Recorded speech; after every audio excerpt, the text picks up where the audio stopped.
Salut les crypto-investisseurs, ici Lionel Tabon, investisseur et entrepreneur libre. Je vous souhaite la bienvenue dans cette nouvelle crypto vidéo. Nous sommes aujourd'hui le mardi 18 janvier 2022 et je vais faire la mise à jour du marché des crypto-monnaies. Mais avant de rentrer dans le vif du sujet, comme d'habitude, je vous invite à me mettre un petit pouce bleu pour récompenser mon travail quotidien si ce n'est pas déjà fait.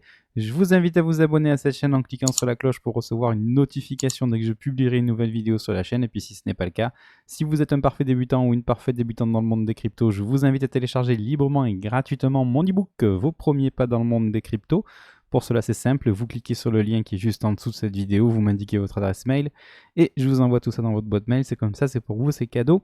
La map qui est dans le rouge aujourd'hui, le Bitcoin qui perd près d'1% à 42 400 $, le TH moins de 2,5% à 3 240 $.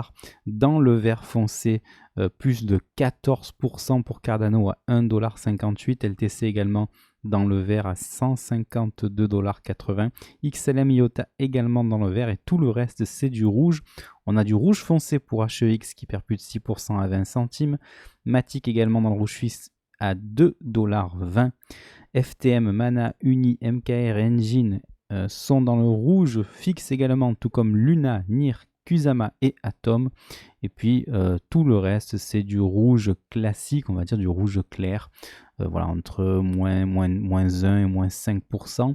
On a BNB qui recule de près de 3% à 479 $. Le Solana près de 3% de perte à 141,50 $. Le DOT 4% de perte à 25,90 $. Avax 4% de perte à 87,70 $. Bref, voilà.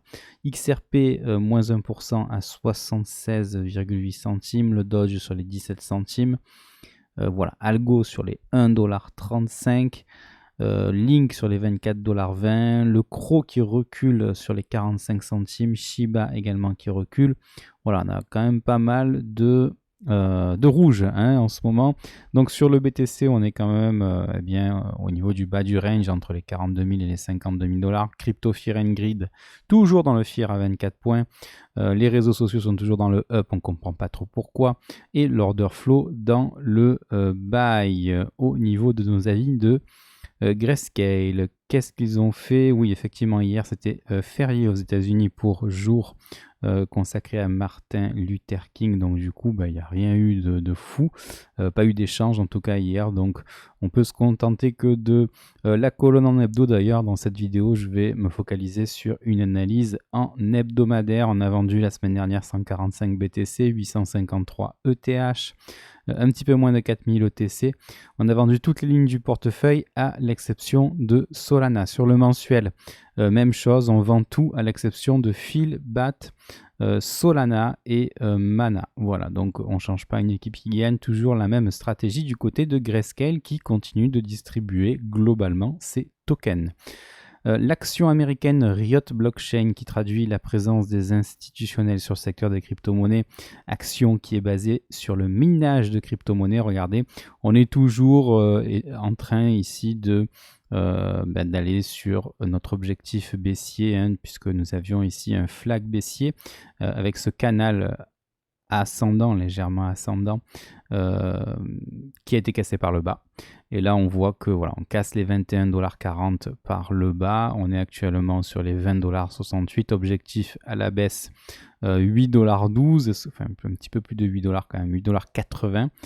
Voilà. Est-ce qu'on va y aller? Ça, c'est la question que tout le monde se pose. Bien évidemment, on attend des rebonds sur ce type d'action pour bien corroborer la reprise de la tendance haussière sur le secteur des crypto-monnaies qui se laisse désirer en ce moment. On a plutôt affaire à un range plutôt que à une véritable tendance. Maintenant, le dollar, l'index du dollar comparé à un panel de devises internationales, toujours sur une tendance haussière à moyen terme. Regardez ici, on est au-dessus d'une moyenne mobile à 20 séances qui monte, donc ça c'est bien.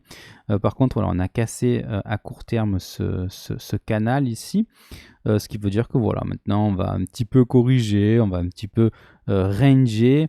Le fait que le dollar ait fait un plus haut et qu'il ne monte plus entre guillemets, c'est assez bon pour le secteur des crypto-monnaies. Généralement le BTC aime bien quand le dollar retrace, il aime bien pumper un petit peu, même si actuellement sur le BTC c'est vraiment assez ennuyeux. Voilà. L'inflation Toujours un petit coup d'œil sur l'inflation en unité de temps hebdomadaire. Regardez, on est en train de casser la résistance oblique baissière. Ça, c'est plutôt sympa. Ça veut dire que l'ensemble des investisseurs cherchent toujours à se couvrir de l'inflation. Et regardez, petit à petit, on a une moyenne mobile à 20 séances qui reprend sa croissance, ce qui veut dire qu'on va repasser véritablement en tendance haussière si bien évidemment la semaine prochaine on confirme la cassure par le haut de cette résistance oblique baissière. Il ne faudrait pas que ce soit un fake out parce que là pour moi, oui on a une cassure mais honnêtement j'aimerais quand même qu'elle soit un petit peu plus franche que cela. Et puis j'aimerais surtout qu'on aille casser la ligne de coup ici sur les moins 13,76 points, ce qui nous permettrait tout simplement de valider un double bottom. C'est pas un véritable W dans la mesure où le second creux est plus bas que le premier. Mais en tout état de cause, ça serait quand même un petit bottom assez sympathique sur l'inflation. Voilà. L'or également qui fait son petit bonhomme de chemin, regardez, qui casse également. Alors c'est timide, mais on casse cette grosse figure ici de triangle de compression ici. Je vous rappelle qu'on revient d'une tendance haussière ici en hebdo. On a préservé le premier arrêt sur les 1734 $. Et là on est depuis quelques semaines avec une moyenne mobile à 20 séances, regardez, qui est relativement plate, ce qui traduit vraiment la latéralisation du gold, de l'or. Et là petit à petit on commence à casser la résistance oblique de ce triangle. Alors est-ce que les acheteurs vont être suffisamment forts pour casser le sommet précédent? C'est ce qu'il faudrait quand même, vraiment qu'on casse ici ce sommet. D'ailleurs je vais me le mettre ici parce que c'est actuellement, tant qu'on n'aura pas cassé ce sommet, on ne pourra pas dire quand même que la tendance repart à la hausse. Il faut vraiment avoir une grosse impulsion maintenant, mais voilà, doucement mais sûrement sur les 1820 $, on est en train de constituer une belle base haussière. On va voir maintenant si l'or est capable de rester au-dessus des 1820 $ pour aller attaquer la target des 1880-1900 $ pour vraiment maintenant se hisser au-dessus de ce gros range, puisque là on a des sommets maintenant à aller casser pour l'or, pour véritablement ici repartir sur une tendance haussière. Les deux targets, 1880-1920, quand on aura vraiment cassé ces zones-là, on pourra dire que l'or repartira en tendance haussière et peut-être que le Bitcoin justement s'en inspirera. Donc hier, comme je vous le disais, pas de cotation sur le S&P 500, donc toujours en hebdo dans cette espèce de canal ici entre les 4495 points et les 4743 points. Pas grand chose de plus à dire depuis qu'on a eu cette déclaration de la part de la Réserve fédérale américaine de remonter petit à petit les taux d'intérêt des prêts. On a eu un petit dump et puis ça s'est calmé. On a rebondi sur la moyenne mobile à 20 séances sur les 4580 points. Donc voilà, tant qu'on restera dans ce canal ici, pas de résolution très claire pour le S&P 500. La capitalisation boursière sur le secteur des crypto-monnaies qui elle aussi a une courbe qui commence vraiment à être assez flat également. Regardez, on a rebondi sur les 61,8% de Fibonacci sur les 1863 milliards de $. On est dans un énorme range ici entre les 1127 milliards et les 3000 milliards. On a une moyenne mobile à 20 séances qui commence à s'aplatir, voire avoir même légèrement un biais baissier. Donc est-ce qu'on va avoir un léger rebond ici pour aller rejoindre la moyenne mobile à 20 séances qui est en train de baisser? Peut-être qu'on va même passer en tendance baissière, ce qui aura pour conséquence de revenir dans la zone de rechargement à l'achat ici entre les 1500 $ et les 1500 milliards de $, et les 1800 milliards de $, on verra. Mais qu'est-ce que c'est ennuyeux là en ce moment. On a vraiment ici d'ailleurs pas très heureusement ici, vous le voyez, on a un M qui est en train de se dessiner. Je ne vais pas pouvoir vous le dessiner avec le pinceau parce que j'ai le PC qui commence à ramer, mais vous le voyez ici, deux sommets descendants avec une ligne de coup qui est en train d'être cassée. On a fait un pullback sur cette ligne de coup. On peut considérer que la ligne de coup, elle se situe actuellement vers les 2000 milliards de $. Donc si on venait à casser les 2000 milliards de $, derrière, on validerait la cassure à la baisse de ce M, donc la validation de ce M, et donc ça veut dire qu'on pourrait corriger un petit peu plus sur cette market cap, ce qui voudrait dire que y a un petit peu moins d'argent qui rentre sur le secteur des crypto-monnaies, qu'il va falloir être patient. Tant qu'on n'aura pas de l'argent qui revient sur le secteur des crypto-monnaies, vous en doutez, on n'aura pas de hausse sur le secteur des crypto-monnaies sur le BTC. La BTC dominance qui est en train de chuter, regardez, on est en train de casser ici les 39,75%. Bon, actuellement on rebondit dessus, on fait un pullback, mais si on passe en dessous, c'est vraiment très très intéressant pour les altcoins. Ça voudra dire que on aura une majorité d'altcoins qui va commencer à surperformer le BTC, donc il vaudra mieux à ce moment-là être investi en altcoin et délaisser un petit peu le BTC. Voilà. Ici, j'avais partagé avec vous voilà, le graphique ici des Open Interest courbe en bleu à comparer avec la courbe du BTC en jaune. On a toujours en tête qu'il faut vraiment que ces deux courbes soient éloignées l'une de l'autre pour créer un bottom. C'est pas trop le cas là actuellement. Elles sont pas loin l'une de l'autre. En tout cas, elles sont pas assez éloignées l'une de l'autre pour pouvoir dire qu'on est en train de créer un bottom. Donc on s'ennuie terriblement là sur le secteur des cryptos. On est dans un range à court terme ici. Ça fait très longtemps qu'on est entre les voilà 40, 42, 43 000 dollars sur le BTC. C'est pénible, c'est pas des périodes dans lesquelles il y a de la volatilité qui nous permettent d'investir quoi, hein. Donc c'est pas tip top à ce niveau-là. On va regarder un petit peu sur Coin Analyse l'ensemble des Open Interest. Voilà, j'avais créé ici un layout. Voilà, les Open Interest globaux, ils sont là en journalier. On voit que voilà, ça commence vraiment à baisser. Et on est vraiment sur une tendance baissière. Donc ça, c'est plutôt sympa. Ça veut dire qu'on se rapproche d'un bottom. Ici, je vous l'ai mis. Hein, ici, on est dans un canal ici. Donc la base du canal en vert. Plus on se rapproche du bas du canal et plus on se rapproche d'un bottom. Et si on monte, on se rapproche d'un top. D'accord? Donc voilà, ça c'est les Open Interest globaux sur l'ensemble du marché. Et ça c'est la même chose, mais en excluant le BTC et le TH. Voilà, donc on est vraiment au milieu du canal, c'est-à-dire vraiment rien à se mettre sur la dent, pas de tendance véritablement précise.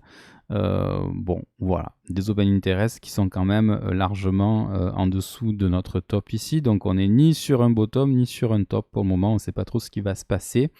Au niveau du funding, également très bas.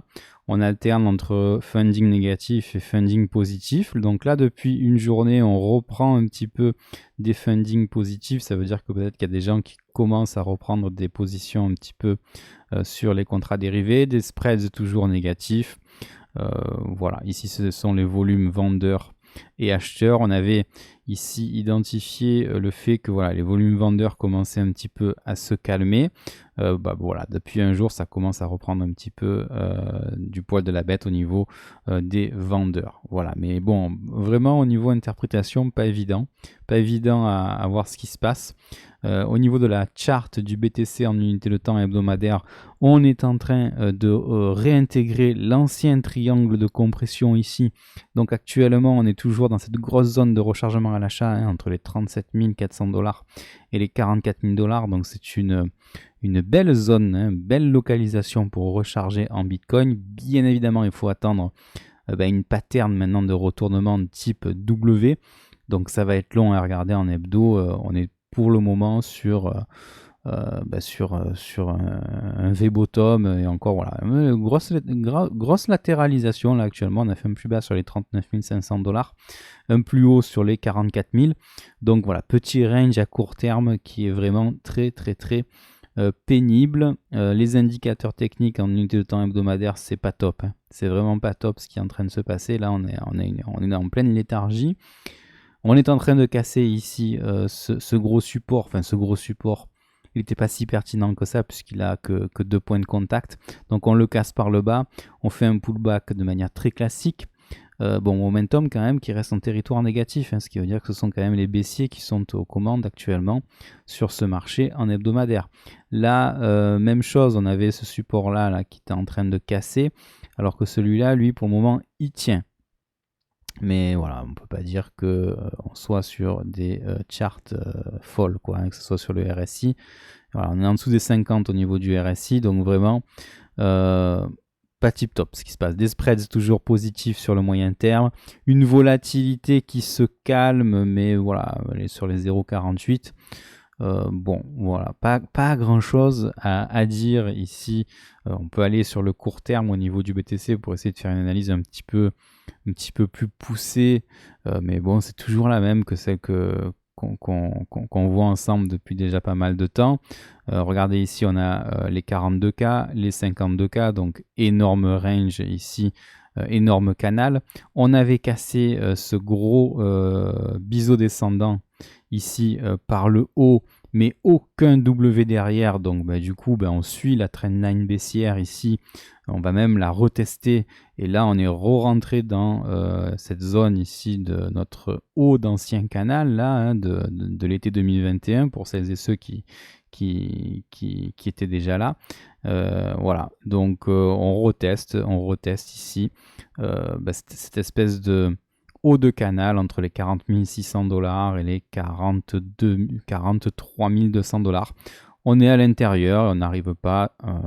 Les acheteurs et les vendeurs se neutralisent. Donc c'est vrai qu'on a une pression vendeuse qui est vraiment en train de se calmer, ça c'est vrai, mais rien ne nous dit que nous n'allons pas encore casser ce canal pour aller réintégrer l'ancien canal ici entre les 30 000 et les 42 000 $. Donc mystère et boule de gomme, les indicateurs techniques qui sont pas trop mal finalement à court terme. On a un momentum qui est repassé en territoire positif. Regardez, ça c'est plutôt sympa pour les acheteurs.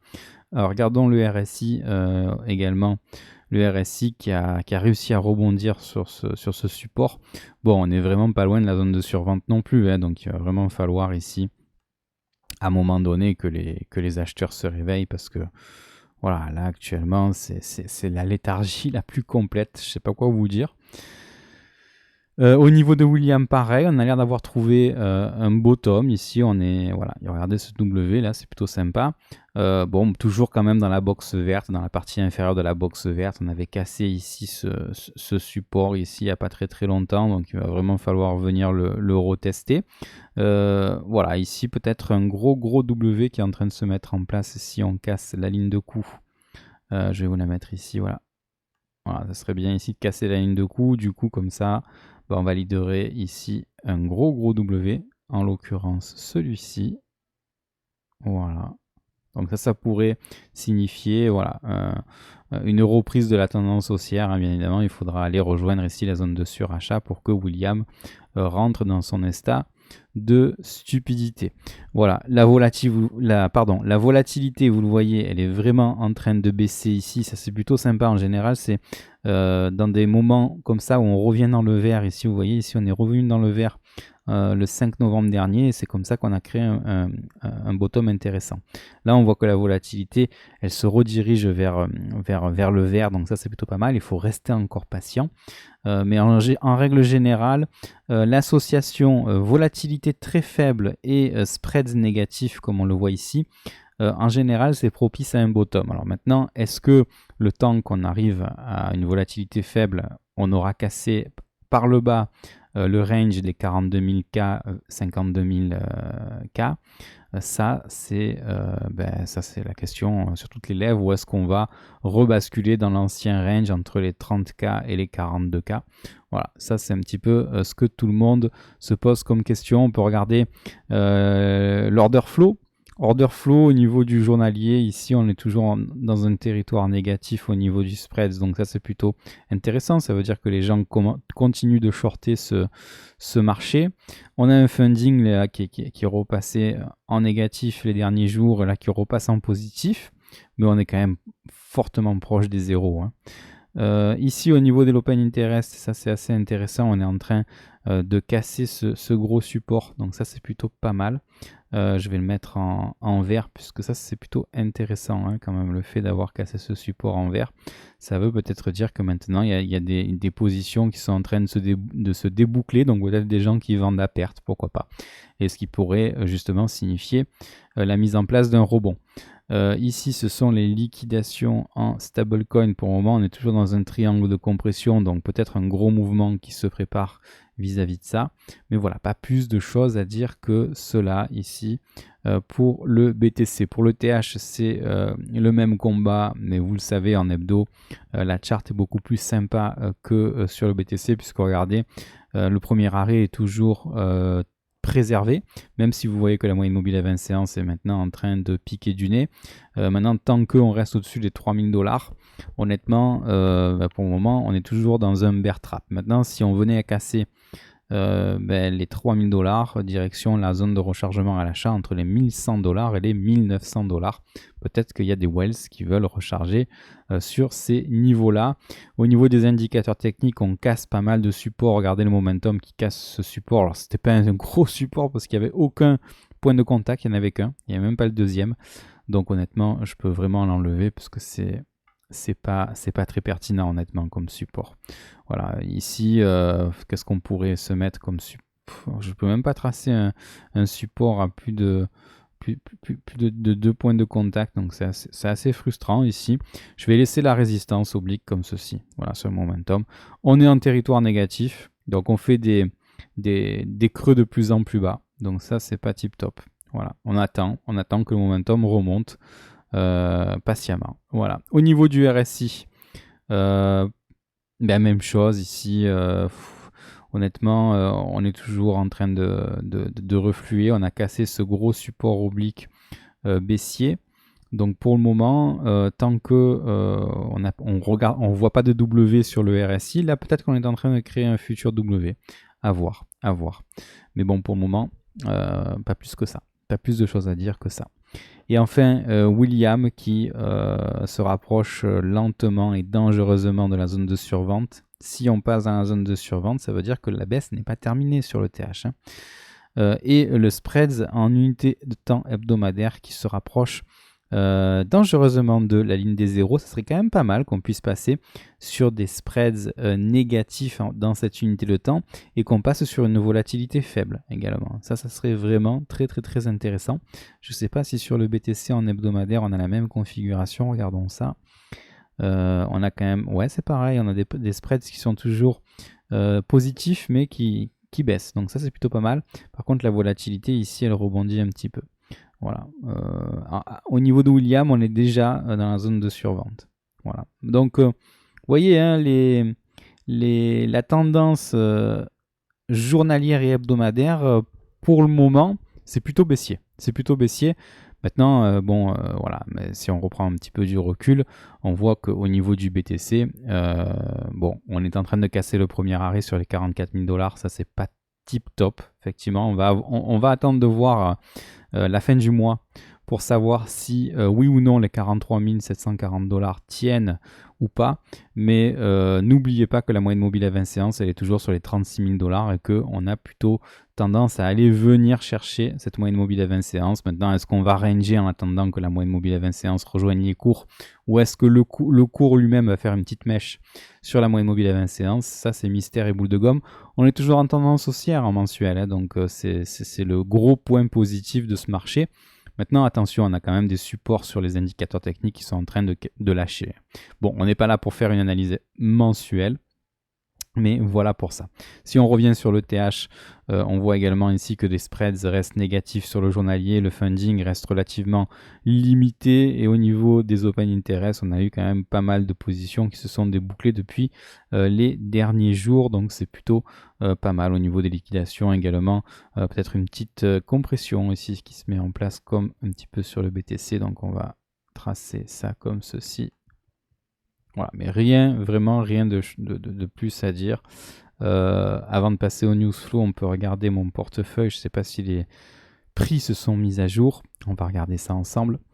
Bien évidemment, c'est pas tip top hein, sur le portefeuille. On était à 140% il y a encore de cela quelques semaines. 42 400, on dirait qu'au niveau des prix, ça a l'air d'être pas mal. Quoique, est-ce que j'ai des prix qui sont à jour là? Parce que je vois que non, voilà, le Google Sheet est vraiment en train de se mettre à jour. On va attendre que le Google Sheet se mette à jour au niveau des prix. Voilà, ça a l'air d'être le cas. Très bien. Voilà, toujours sur les 106% de ROI, hein, ça fait 109. Allez. Un portefeuille, donc valorisé 34 700 $, 110% de ROI, 19 000 $ de bénéfices nets depuis le mois de février 2021, donc c'est-à-dire près d'un an, hein, 19 000 $, c'est quand même pas mal. Voilà, on est toujours sur notre x2, on a toujours une exposition assez allégée finalement, hein, 38% de cash et 62% en crypto. Bon, voilà, c'est une bonne exposition pour moi. Allez, on termine avec le news flow. Donc, depuis la dernière vidéo, il y a quand même pas mal de choses qui se sont passées. On a l'État chinois qui compte proposer une place de marché pour les NFT, c'est quand même pas mal. Jack Dorsey qui annonce que Block, sa nouvelle entreprise, se lance dans le minage du Bitcoin. On en avait déjà plus ou moins entendu parler. FTX qui crée un fonds de 2 milliards de dollars pour investir dans les jeux et les applications du Web 3.0. On a NIR qui lève 150 millions de dollars pour accélérer l'adoption du Web 3.0 au sein de son écosystème. On a Rio de Janeiro qui va convertir 1% de ses réserves en crypto-monnaie, ça c'est plutôt sympa également. On a maintenant plus d'USDC que d'USDT sur le réseau Ethereum pour la première fois, donc là on est surtout dans le domaine des stablecoins. Je vous rappelle que l'USDC c'est le dollar numérique de Circle qui est détenu par JP Morgan, je crois, ou Morgan Stanley, peu importe, donc c'est du lourd, et que l'USDT c'est plutôt le stablecoin de chez Tether, qui est une entreprise privée. L'agence de notation Moody's qui tire la sonnette d'alarme sur l'achat de Bitcoin par le Salvador, tu m'étonnes, hein, ce sont des Américains, donc ils sont pas très contents. Le géant Walmart se lance dans le métaverse, une crypto-monnaie et des NFT à venir, ça c'est la question que tout le monde se pose. Le DEX de SundaySwap qui arrive sur Cardano, et du coup Cardano qui prend plus de 29% sur la semaine, donc c'est pour ça qu'on a une forte augmentation du cours de Cardano. L'Open d'Australie, c'est du tennis sur lequel on est arrivé dans le métaverse sur Decentraland, donc ça c'est également sympa. On a Mike Tyson, l'ancien boxeur, qui révèle être all-in sur Solana.